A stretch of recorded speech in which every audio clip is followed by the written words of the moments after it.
The Heart of Aviation, a community takes flight. Sponsored and presented without commercial interruption by the Boeing Company. Celebrating 100 years of building something better.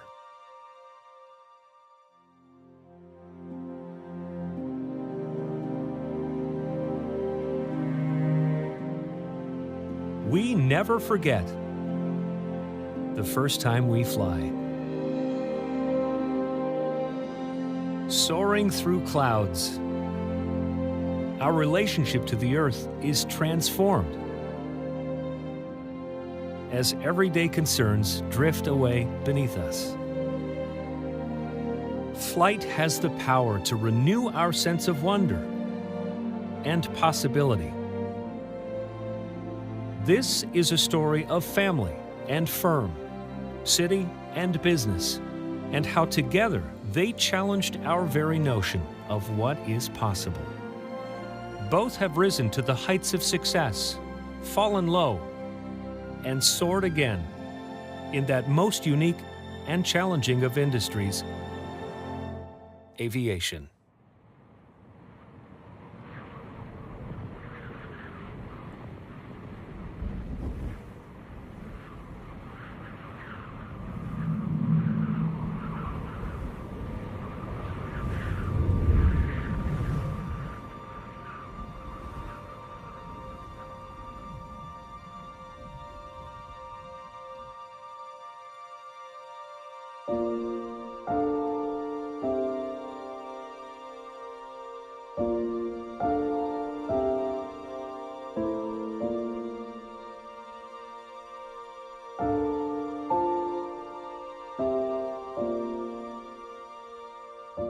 In the early days of the 20th century, airplane rides were an adventure for the intrepid few.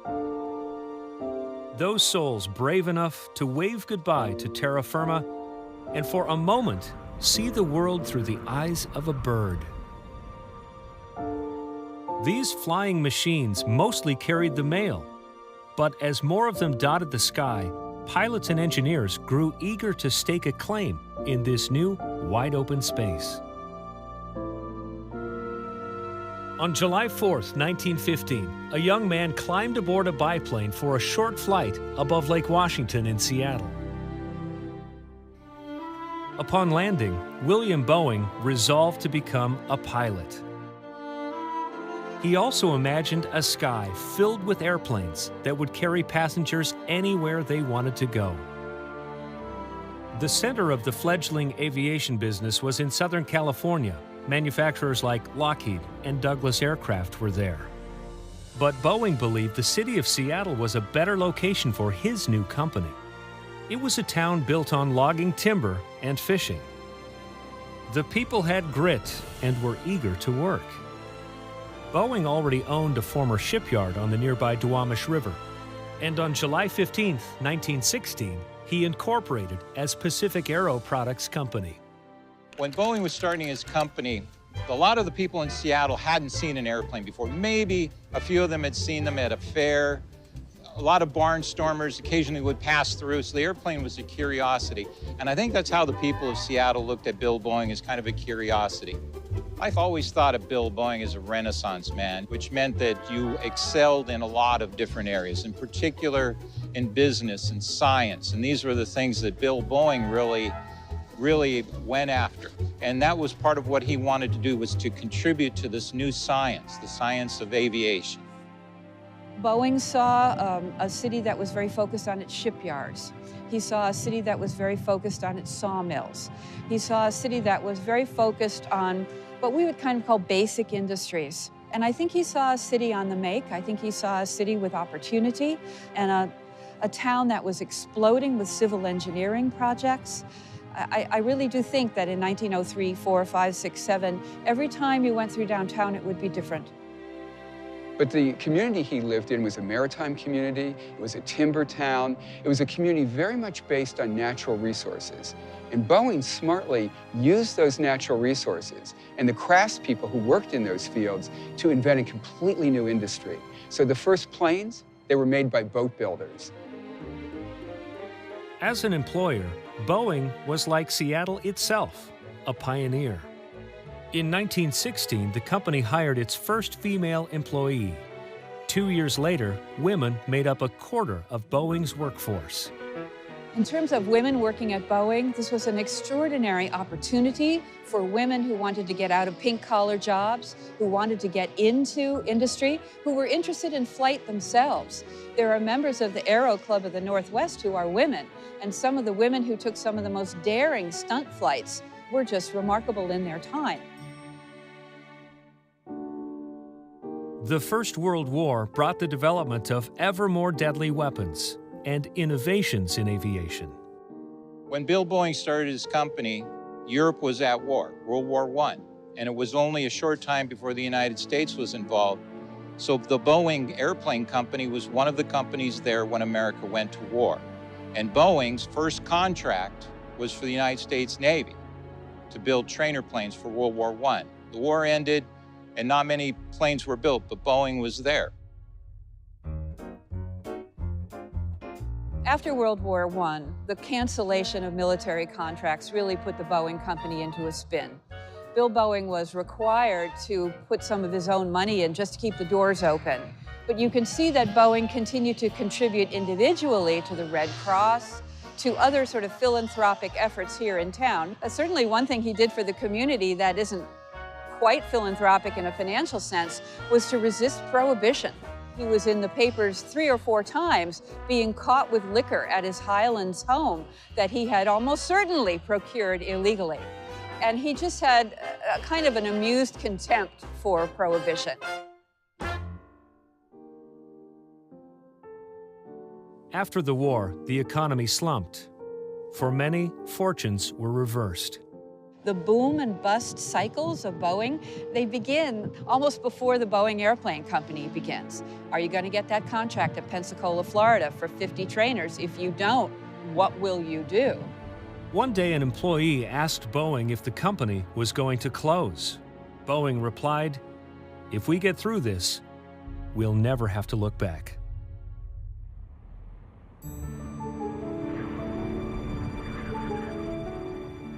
The years between World War I and II saw dramatic developments in airplane design and technology.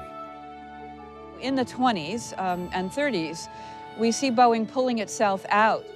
They have contracts from the Army, they have contracts from the Navy. In some cases, they're not building their own designs. They're building Curtiss designs, but the factory is busy. And we begin to build back up to that World War I employment level and then to surpass it.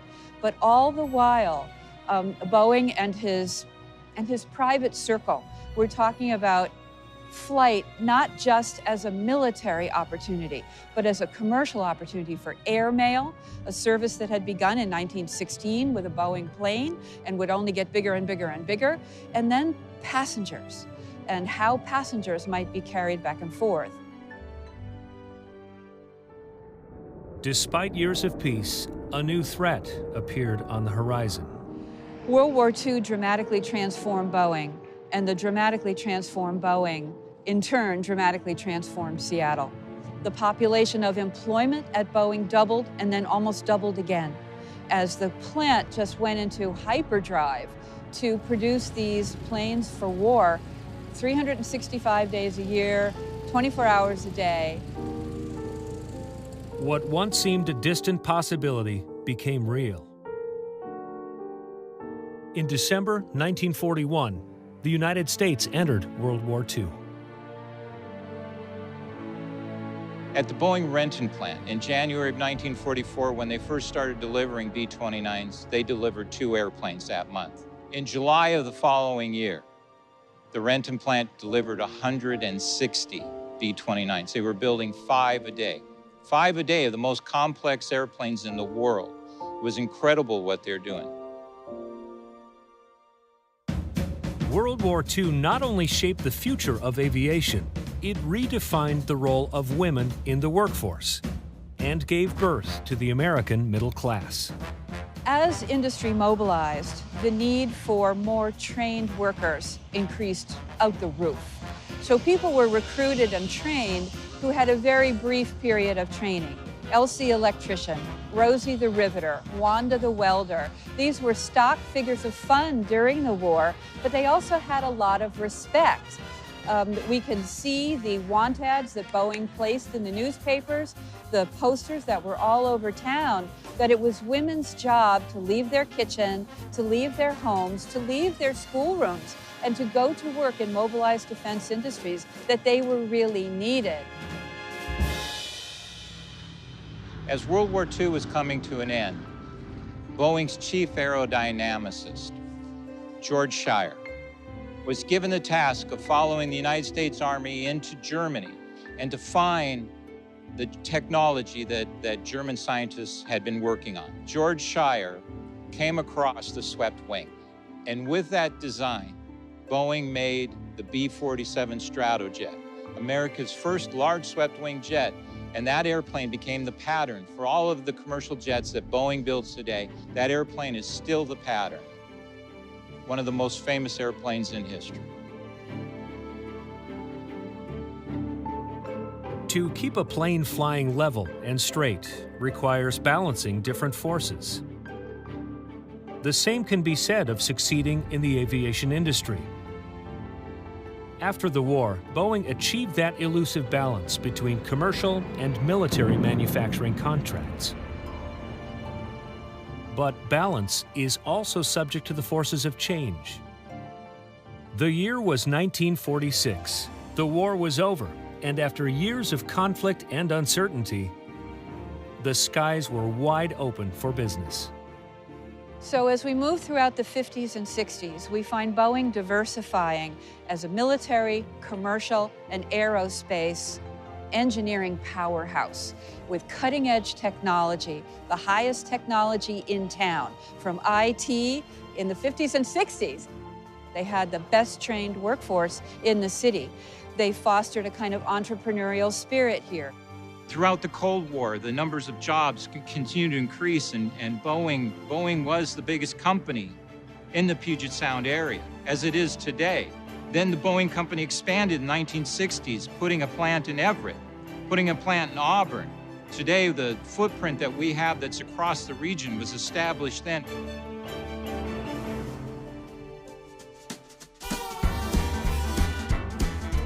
New planes, able to fly higher and faster with less turbulence, were rolling off the production line. The public just needed to be convinced that airplane travel was comfortable and safe. Magazine ads went to great lengths to make flight look glamorous, even employing the beauty of a young Marilyn Monroe.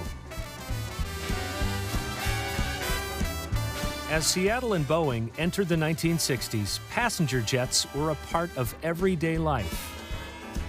While Americans were getting where they wanted to go more swiftly, innovation, daring, and a homegrown Seattle family were about to change the industry forever.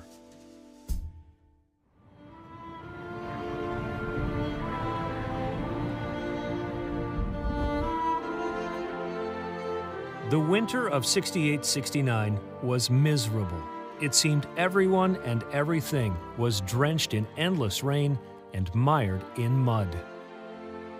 With barely a roof over their heads, the employees at the new factory in Everett worked feverishly on a gigantic new aircraft, so big a special factory was constructed in which to build it. This resilient crew was nicknamed the Incredibles, because of their fierce determination to finish construction of the 747 on time. We were a part of a team that was doing something that had not been done before. The size of the airplane, jumbo, Queen of the Skies, RA-001, building that airplane at the same time that the factory is being literally built right around us. Knowing that we had a 16-month timeline to get that airplane completed and at the factory doors, which was met. When I went in, we were building the first 747, and we got called Incredibles. We worked 7 days a week, 10, 12 hours a day. We got a lot of work done at times, so it was quite an experience. So everybody was committed to doing these amazing things. These people that were building the first 747, understanding that at night they wouldn't even go home, they would continue to work. They were so committed to making this dream come true. Managers had to go out into the factory and actually take the people out, put them in their cars and make sure they drove off. That's how dedicated they were. We had a lot of big challenges. The biggest one was Boeing had won a contract from the government to build some prototype supersonic airplanes. And all of the hotshot engineers wanted to be on the supersonic airplane. So when they asked me to do a 747, I had a tough time getting the people, getting the wind tunnel time, getting the resources I need to do the airplane. And we had a very short time period to do it. So it was a real effort. And we were under time pressure, budget pressures, had a lot of engineering problems. But I keep getting calls from mainly pilots that have flown the 747. And their message is their biggest thrill in life was being the pilot of a 747. I haven't had one pilot complain to me about something about the airplane that they didn't like. Going down memory lane, going back to that time, like I say, of when we built it, rolling it out September the 30th, 1968, seeing it go over to the flight line and being ready for February the 9th, first flight. And it all happened, and it made fantastic history. You have those fond memories, and they never leave you.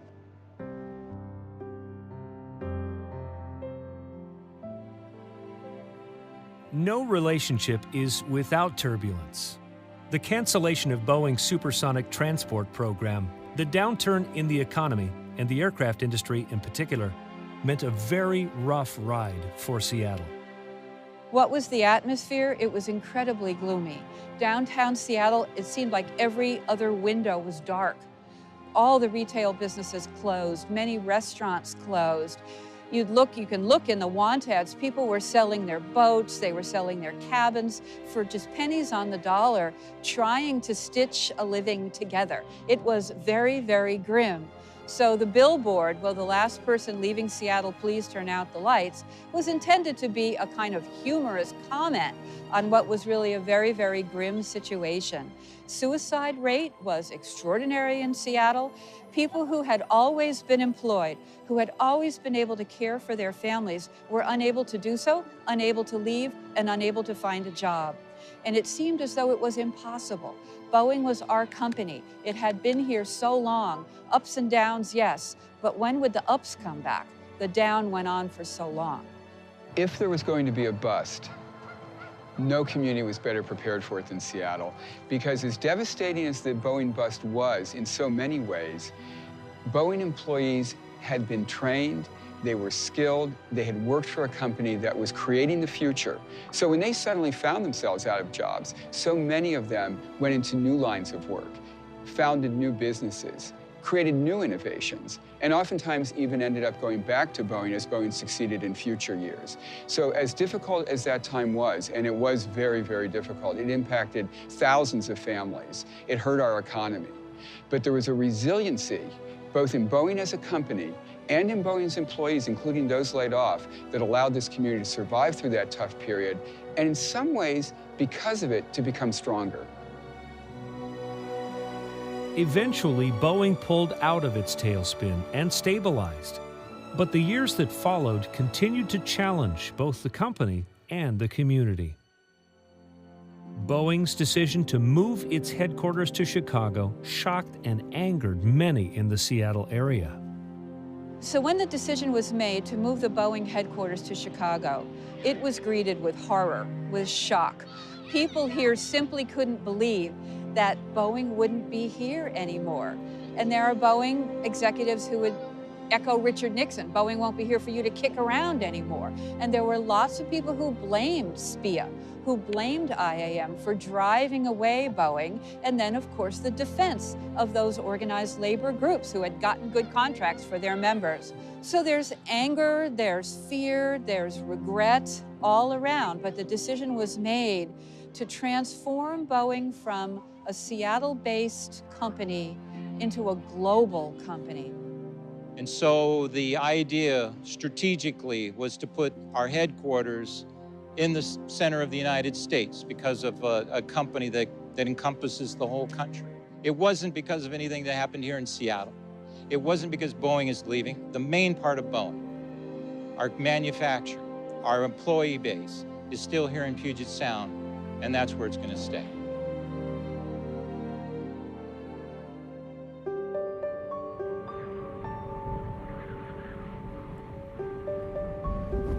To me, one of the great things about having Boeing in our community is it has made us a community that really understands how to tackle problems. You know, Boeing's all about engineering new solutions. And you can take that same approach to problems and apply it to our civic life.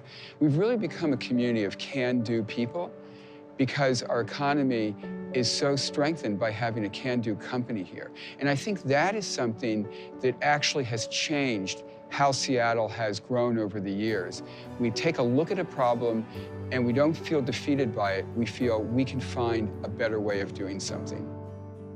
One of the longtime traditions of the Boeing company, really something that's an ingrained part of our culture, is supporting the community.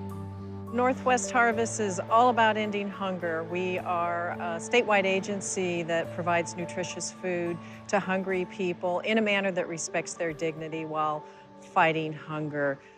Boeing and other companies like them that lead and are good corporate citizens, they make our communities healthier.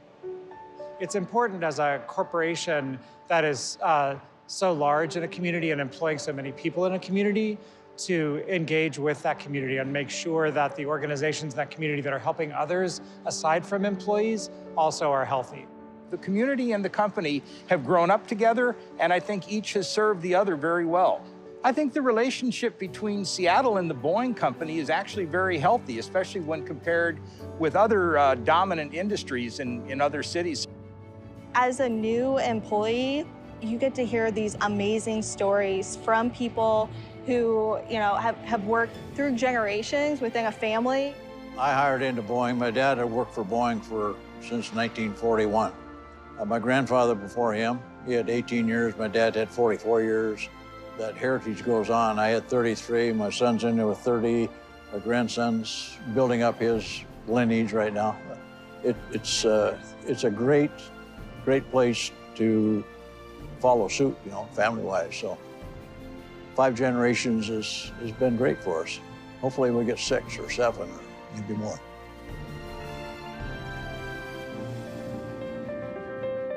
Despite the capricious nature of the aviation industry, the inspiration and daring that sparked it all is alive at Boeing and in the city that helped shape it. I love it. Boeing's the best place to work, I have to say. So my job here as a tool maker, I'm supposed to make tools to help productions. Currently, what I do is I go to production and I look for problems and I look for opportunities to make tools through design and 3D manufacturing. And one of the things that we do is we design in-house, and once the design is complete, we send it to a printer, just like a regular printer, and it will produce the tool overnight. And that allows us to have the tool to our mechanic at a much faster pace. So the people we're getting at Boeing these days are enthusiastic. It's almost exhausting for an old guy like me to be around them sometime. They're so full of energy. They have a lot of passion for what they're doing. You know, we're just getting some of the best talent from around the country and locally. They just love what they're doing. And then, you know, we got people in all kinds of functions, libraries, finance, accounting. Most of those folks come from this area. And so they're native to Western Washington, and they know Boeing really well when they come. They walk in the door and they're practically part of the family already. Oh man, if you can get into Boeing, get in. It is one of the best places to work for because they actually really care about you. And if you put in the amount of work they give you, you will get the most out of it. It's just an amazing company to work for. I haven't even scratched the surface yet of the history of this company.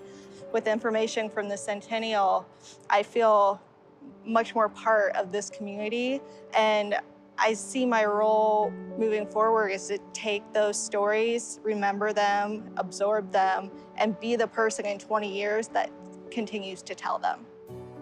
The heart of the Boeing company is here, and I really think what is showing our future, our path to the future, is that same spirit that Bill Boeing put into the company here in Seattle, that DNA. And that's the DNA, that pioneering spirit, that belief that we can do the impossible. But the people here at Boeing, they did it. And that's the spirit that comes from right here. We know that even though the corporate headquarters is on the shores of Lake Michigan, the heart of the company and so much of its talent and creativity and innovation is right here on the shores of Puget Sound. There are a lot of very talented, very capable workers here who understand airplanes. As long as Boeing continues to be creative, to take risk, because this is a risky business, there can be a lot of good stuff that comes out of Seattle. You know, we're 100 years old as a company, and we have done amazing things, really amazing. We are just warming up. I would love to see someone in your position come back, talk to somebody in my position 100 years from now and ask them, what are you proud of? What inspires you? Man, I would love to hear that answer. I think we're just getting started.